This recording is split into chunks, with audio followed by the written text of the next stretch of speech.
Hindi aatrasan ni Vice President Sara Duterte ang mga akusasyon na ipinupukol laban sa kanya ni House Deputy Minority Leader at Alliance of Concerned Teachers Party List Representative Franz Castro. Sa isang opisyal na pahayag na inilabas ng Office of the Vice President kahapon, sinabi ni VP Sara na welcome sa kanya ang anumang investigasyon hinggil sa umano'y hindi otorisadong paggamit ng OVP ng confidential funds noong 2022. Pero sa ngayon ay hindi anya deserve ni Congresswoman Castro ang anumang paliwanag dahil hindi naman handa sa klase ang mambabatas di tulad ng isang mabuting teacher. Tanging trabaho na lamang anya ni Castro ay ang gumawa ng mga aligasyon laban sa kanya maging sa OVP.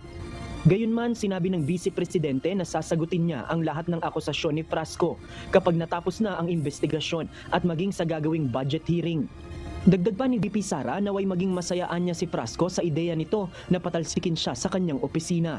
Nauna nang iginiit ni VP Inday Sara na nagamit sa tama ang nasabing confidential funds ng OVP. Sa press conference kahapon ng Makabayan Block, sinabi ng grupo na pinag-aaralan nila ang paghahain ng impeachment complaint laban kay Vice President Sara Duterte dahil sa umano'y questionableng paggamit nito ng confidential funds noong 2022. Nagugat ang issue ng mabanggit ng Commission on Audit sa budget hearing ng Kamara noong Huwebes na mayroong nasa 125 million pesos na confidential funds ang OVP noong nakaraang taon matapos na mag-take over ni VP Duterte. Yung tungkol sa impeachment, siyempre pag-aaralan natin yung mga possibility para mapanagot kung makikita natin talaga itong mga binanggit nating mga violation na ito dahil lalo na to, misuse of public funds, technical malversation at saka paglabag sa Constitution. Sa isa pang hiwalay na pahayag, iginiit ni Representative Castro na dapat maipaliwanag ng Vice Presidente kung saan napunta ang 125 million pesos na pondo.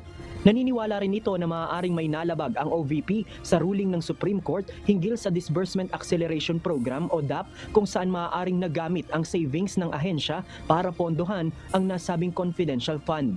Nauna nang hiniling ni Representative Castro sa COA na maimbestigahan ang nasabing issue. JP Nunez, UNTV, News and Rescue. Diyos ang aming sandigan, serbisyo publiko ang aming